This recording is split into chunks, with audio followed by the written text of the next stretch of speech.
मुस्लिम league नून और PPP एक दूसरे से क्या चाहते हैं। पीडीएम की मीटिंग में खुल्लम खुला क्लैश हुआ और बात क्रैश तक आ गई। दूसरी जानिब नून लीग और मरियम नवाज स्मैश किए जाने की धमकियों के बावजूद अपना जारहाना अंदाज़े सियासत बरकरार रखे हुए हैं। पीडीएम के अंदरूनी इख्तलाफात दरअसल आइडियलिस्टिक, तसव्वुराती और रियलिस्टिक यानी हकीकत पसंदाना रवैयों की अक्कासी करते हैं। मरियम नवाज, मौलाना फजल रहमान और नवाज शरीफ चाहते हैं कि इज्तिमाई इस्तीफे देकर लॉन्ग मार्च किया जाए और यूं पार्लियामान के अंदर और बाहर ऐसी बहरानी सूरत हाल पैदा कर दी जाए कि हुकूमत के पास नए इलेक्शन करवाने के सिवा चारा न हो। दूसरी तरफ आसिफ जरदारी का हकीकत पसंदाना रवैया ये कहता है कि फिलहाल मुल्क में बहरानी सूरत हाल नहीं, पार्लियामान से इस्तीफे देने का उस वक्त तक कोई फायदा नहीं जब तक पूरे मुल्क में एहतजाज की फजा ना हो। ये ना हो कि इमरान खान की तरह असम्बलियों से इस्तीफे दे दें और उनका असर भी ना हो और फिर वो इस्तीफे इमरान खान की तरह वापस लेने पड़े। आसिफ जरदारी का मौक़िफ़ यह है कि मरहलावार चला जाए और सबसे आखिरी इक़दाम इज्तिमाई इस्तीफे हों, जबकि इसके लिए फजा तैयार हो और जब इस्तीफे दिए जाएं तो हुकूमत के लिए नए इलेक्शन के सिवा कोई ऑप्शन बची ही ना हो। असूली इख्तलाफात के अलावा पीडीएम में मुफादात का खेल भी मौजूद है। पीपल्स पार्टी अपनी सिंध हुकूमत नहीं छोड़ना चाहती क्योंकि वो समझती है कि इक़्तिदार से निकलने के बाद सिंध में उनके मुखालिफ बरसर इक़्तिदार आ जाएंगे और उनके लिए सिंध की महफूज पनाहगाह एक आजमाइशगाह में तब्दील हो जाएगी। पीपल्स पार्टी को जाम सादक और अरबाब रहीम के अदवार याद हैं, इसलिए वो नहीं चाहते कि इन अदवार ही की तरह के हालात पैदा हों। पीपल्स पार्टी ये भी सोचती है कि नून लीग नून से सिंध हुकूमत की कुर्बानी मांग रही है और बदले में इलेक्शन के बाद तो नून लीग को हुकूमत मिल जाएगी, पीपल्स पार्टी खाली हाथ मलती रह जाएगी। जरदारी साहब अपना इक़्तिदार कुर्बान करके ताजो तख्त नून लीग के हवाले करने के लिए तैयार नजर नहीं आते। मौलाना फजल रहमान और नून लीग चाहते हैं कि पीपल्स पार्टी अधूरी तहरीक न चलाए। वो चाहते हैं कि सिंध हुकूमत बरकरार रखने और इज्तिमाई इस्तीफों से इनकार करके पीपल्स पार्टी पीडीएम की तहरीक को नुकसान पहुंचा रही है। वो नहीं चाहते कि इज्तिमाई इस्तीफों के बगैर लॉन्ग मार्च किया जाए क्योंकि ये उनके नजर में ये एक अधूरी कोशिश होगी। उनकी ख्वाहिश है कि लॉन्ग मार्च और इज्तिमाई इस्तीफे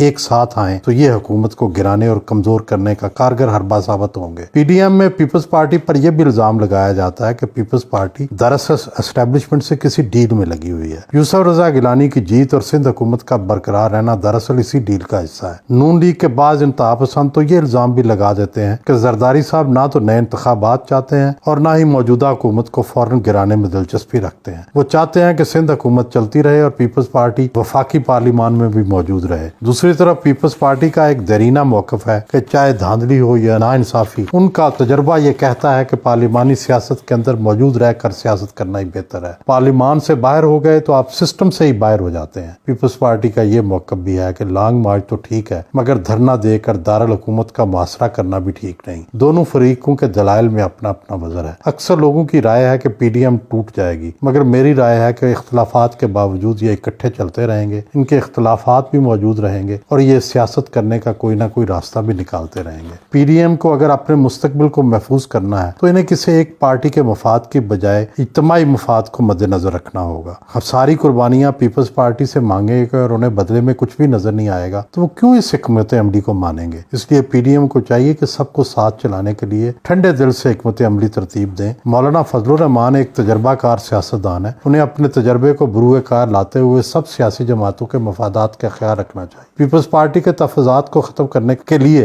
इलेक्शन के बाद के मंजरनामे पर भी अभी से गुफ्तगू होनी चाहिए। पीपल्स पार्टी को पंजाब से कोई हिस्सा मिलेगा, क्या इंतखाबी इत्तेहाद बनेगा, ये अहम सवालात हैं जिनका जवाब हासिल किए बगैर पीपल्स पार्टी से सिंध हुकूमत की कुर्बानी मांगना जायज़ नहीं बनता।